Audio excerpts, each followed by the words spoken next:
Welcome back to Coming Home Well. I'm your host, Tyler Piron. And as always, for straight to the point, we have Dr. Paul Lawrence, the former Undersecretary for Benefits at the Veterans Affairs. And this time we are going to continue the conversation a little bit about what the heck do you do when your family member, the veteran, passes away. Paul, what is something that we should also know? I know the people can go look at the old clip, the previous straight to the point, but there's a lot more to this. Certainly. In that last clip, what we talked about is the importance of telling your family about your benefits. So if you're the veteran in this example, we're about ready to talk, they know. But one of the frequent questions I get from family members is either my veteran has passed or what happens if he, in this example, passes, right? And so kind of the first question they're sort of interested in, does his disability compensation continue? Okay, that's sort of the first thing, because as we talked about last time, it could be a function of a big chunk of the budget. And so the answer is no. Okay, but the real question about there, I think they're really asking is, do I get any benefits? And the answer can be yes under certain circumstances, depending upon how your veteran died. And we'll talk about that in a minute.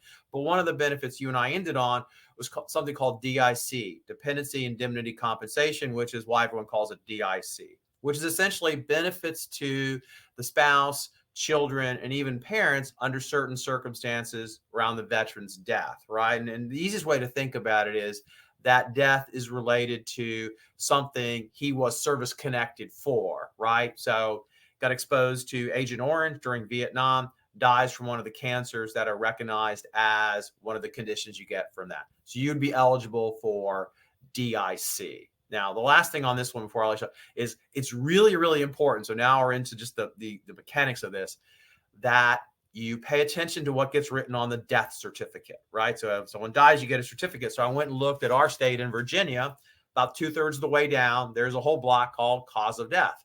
And it's not check the box. It's an essay kind of thing. You got to write stuff in, the main cause and underlying cause.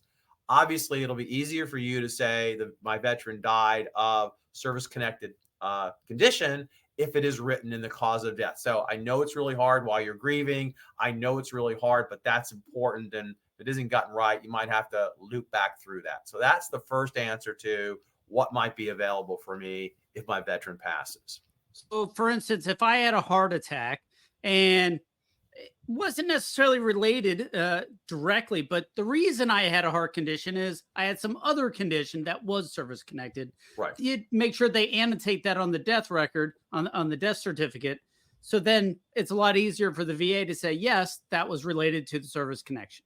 Yeah. And where this really came to light is during the period when everyone was passing with COVID, right? So was it they passed with COVID or they passed because of COVID, right? So the whole conversation was no, in your example, could have died of a heart attack, which was a function of high blood pressure, which came from Agent Orange. And oh, by the way, he had COVID when he died, right? So it's kind of a little bit of the details here, but this planning is really important because it'll save you headaches in the long run. And a lot of money probably as well. Yeah, and frustration. Now, the other thing is, if you don't qualify for DIC, you may also qualify for survivor's pension.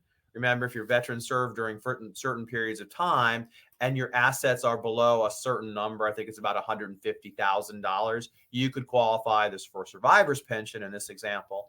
And again, a lot of the assets are exempt from this computation. So not your car, not your home, and certain other things. So 150 becomes a much more manageable number, under those circumstances. So again, there are benefits available for the surviving spouse in this example. But again, they're generally less than disability compensation if he, in this example, was, above 50%. That's a rule of thumb, but obviously you'll research this, get help from your VSO, whatever, and you'll see this.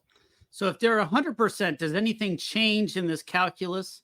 No, other than the fact that at 100%, which is now almost $4,000 a month, DIC could be as much as half of that or as little as half of that.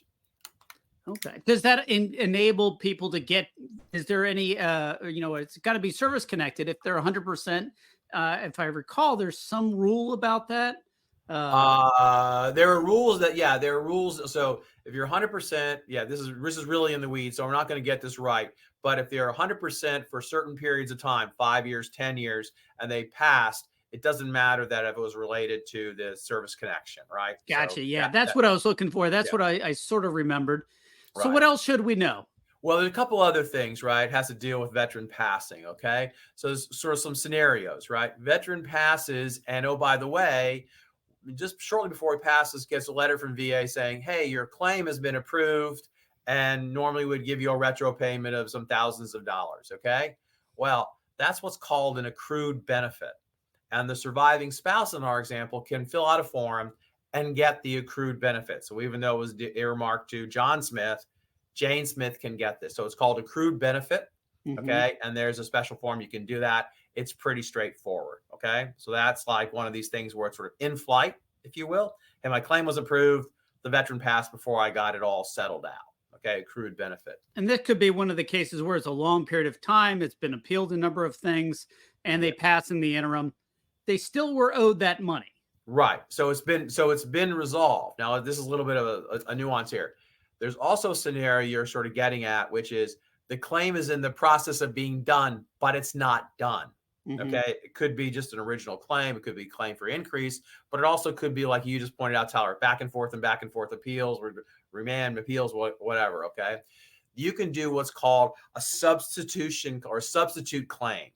Okay. So the spouse can fill out a form and now become the person who substitutes for the veteran who's passed and can work with the VA to provide needed information and complete the claim. Okay. So the conversation about my veteran passing normally goes to what benefits are there, these different benefits as opposed to disability compensation.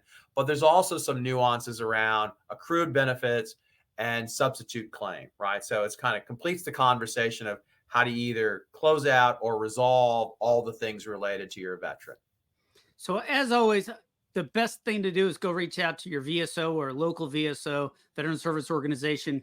Is there any need to get a lawyer? Any sort of complication like that? No, there shouldn't be, right? You can always get a lawyer if you feel like doing this, right? I mean, I think the conversation we're having now is there is no cost assistance for dealing with the VA if you're a veteran or a family member, right? As you pointed out, VSO, state VSO, county VSO, wherever, Wounded Warrior, DAV, American Legion, all great. You can, however, choose to pay people to do this, right? This is America. Okay. And if that's what you're prone to do, that's all right. You just be aware of all the options. Okay. So there shouldn't Right. be anything. I think the big thing we continue to come as like, it's so much better to know about these things in advance. Because again, Mhm. the example I'm talking about is like you're grieving, you want to go dig on around on the death certificate. It's just really one of those It's things a where little it's, morbid, but you got to have those things in mind.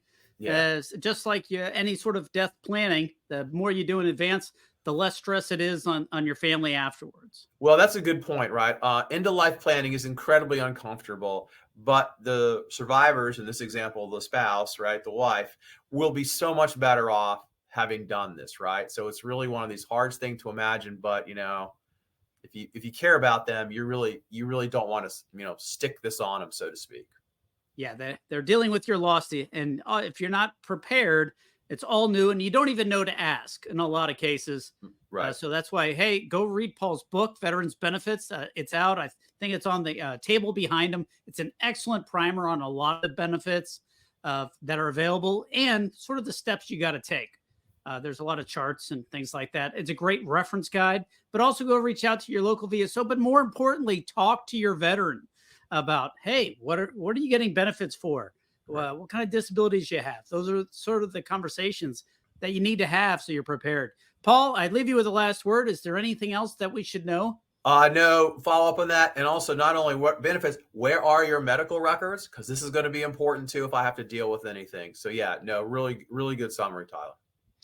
As always, we've been straight to the point. Paul, thank you so much for joining us on Coming Home Well. Thank you, Tyler.